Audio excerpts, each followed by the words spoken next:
Hey, what's up, everybody? BDO44 coming at you another video. All right, so I'm late to the party. I'm sure you guys already know. Wiggins got 109 for 4 years. Congratulations to Andrew Wiggins and his family for locking up with the Warriors.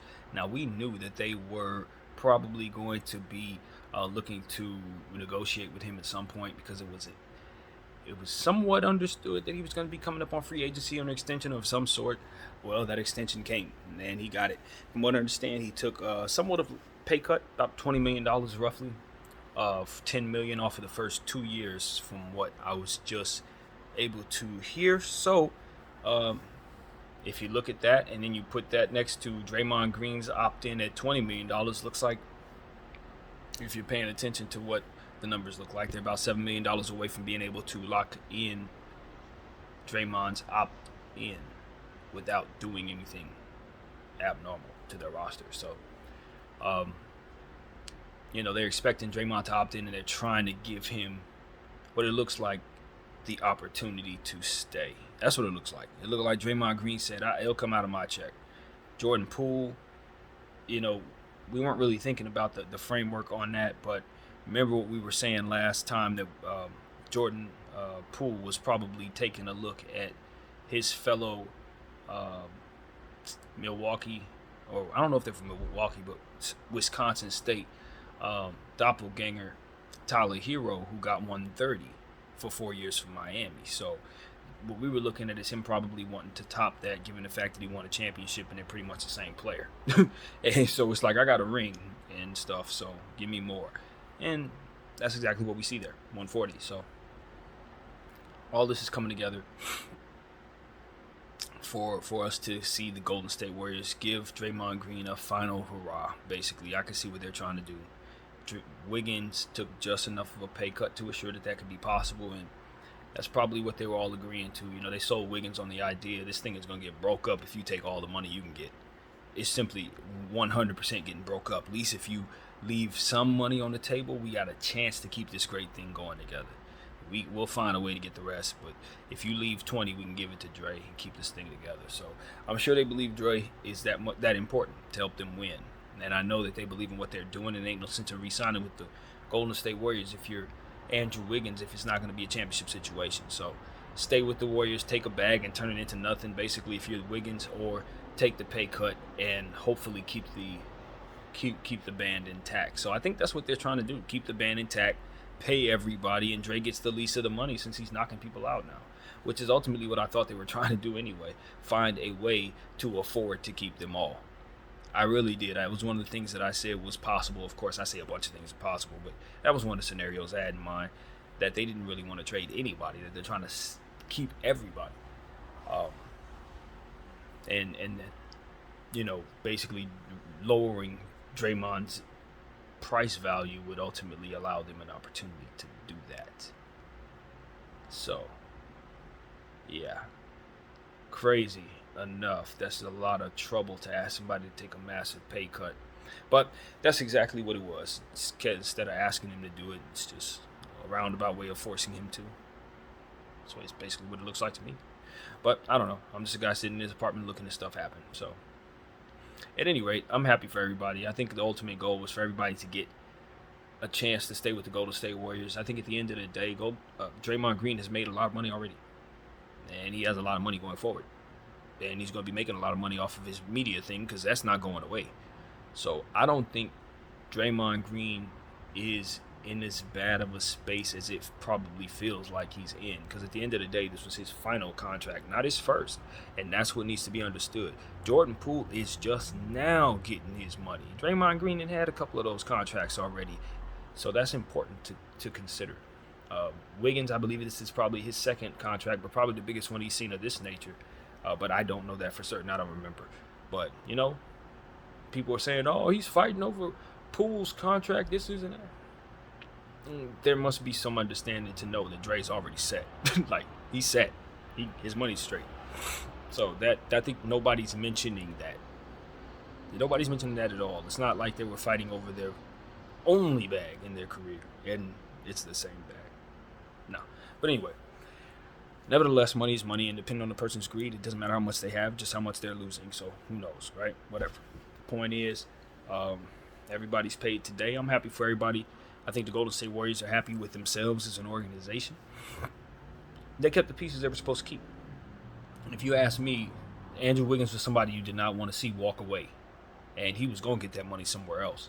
In fact, I thought my Lakers might be a team that might want to offer him something if he came up for a free agency next year.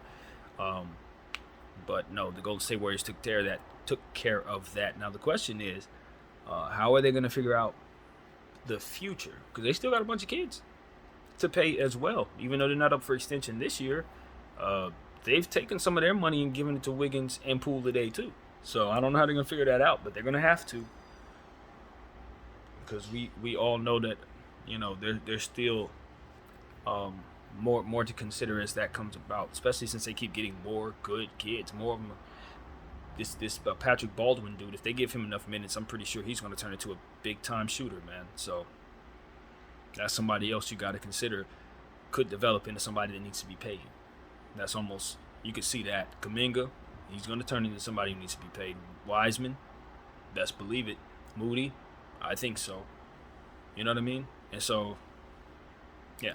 It's not like all of their problems have gone away. No, they still have a lot of problems. They still have a lot of players that need to be paid. So we'll keep our eyes open. But for now, it seems like they'll be able to at least keep this year intact, and those guys are locked up. Poole, you're definitely happy to have over the next 4 years. That's a no-brainer. Wiggins, I don't know if that's going to be a great contract near the end of it, but for the first 2 years, of course, he took a pay cut, so you're happy about it. So we'll see. We'll see how it goes. You know what I mean? I think Wiggins is actually getting better, believe it or not. He's certainly athletic enough at that point. From the beginning, we knew he was that. So now his game is starting to round in the form, and he hasn't lost any athleticism. So he's going to be pretty good, man. We know that. So, yeah, Golden State Warriors keep on trucking along. I don't know if this solves all their issues chemistry-wise, but at least it gives I think in some ways Draymond Green can now at least see a path where he can stay with the Golden State Warriors. Now, that doesn't mean they won't trade him, but I think they have a lot more leverage in the situation where they would try to trade him because those other guys are signed. It's most definite that he's not coming back to the Warriors if they don't trade him. So it's sort of like we know what we're up against. You know what I mean? It's not like we're on some deadline. We're not forced to do anything because of chemistry. Jordan Poole's not threatening to leave. Wiggins not threatening to leave. The guys we wanted are here. So we can trade him if we want to trade him. If not, then we'll just swallow the loss. And that's the leverage the Golden State Warriors now have with Draymond Green. So if they do decide to move him, it could be a little more strength in their back pocket, I guess you can say, from a leverage standpoint. Could be. So, yeah, something to look at. I do think the Golden State Warriors could be placing calls for Draymond even in the event all this has happened, because at the end of the day, him opting in is probably not something you really want. You'd much rather the money go somewhere else even now. But then again, that's everybody else. Not necessarily the Golden State Warriors and how they value Draymond Green. But if this was any of the other teams, yeah, that would be how they'd play it. So, this is how I see it, man. Was there something else? I believe there might have been some other things. Probably not involving the Golden State Warriors. But, yeah, that's pretty much it. It's funny because I just got through, as I always do, drafting a fantasy basketball team. I got over 100 of them. But, yeah, I put Wiggins on the team and had no idea that he had signed this extension. So I guess that's going to be pretty interesting to see if he has a really good year, because he's settling and now he's paid. Some guys, it's the opposite. They get their money and then they have terrible years because they're fat and happy. But I don't think that. I don't think that about Wiggins. I think Wiggins has been in enough not so great basketball situations to where now he's happy. And I think the money is just icing on the cake, to be honest. I think he was already on cloud 9. So I saw the footage of something I didn't see when they won the championship. It was him and Jordan Poole going back and forth saying, "You get in the bag. No, you're getting the bag. No, you're getting the bag." Well, they both got the bag on the same day, and I think they're pretty happy about it. So, yeah, once again, congratulations to both of those guys. Jordan Poole, I think he's been handling this amazingly. You know what I'm saying? The way that everything has been going on, I don't think most would have handled it as well as he has. So clearly the blessings are flowing for him, and it's supposed to be. But yeah, I would just encourage him to shake that off, man. this is, it's funny, how things work out. It's like, bam, you get hit in the face, yeah, cool, but you don't see a couple days later you got $100+ million coming your way. It's like, you don't really look at it that way if you're not a spiritual person. But if you are, Jordan Poole could have did a whole lot of things that between that moment when he got punched and now could have messed up that bag. He could have did a lot of things, both on and off the court, that could have messed that up.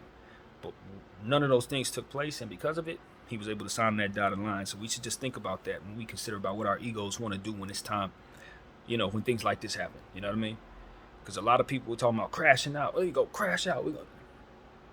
Not when you got this much on the line. Not when you, or messing up the chemistry, or not wanting to slap Draymond's hand or something like that. Not when you got this much on the line.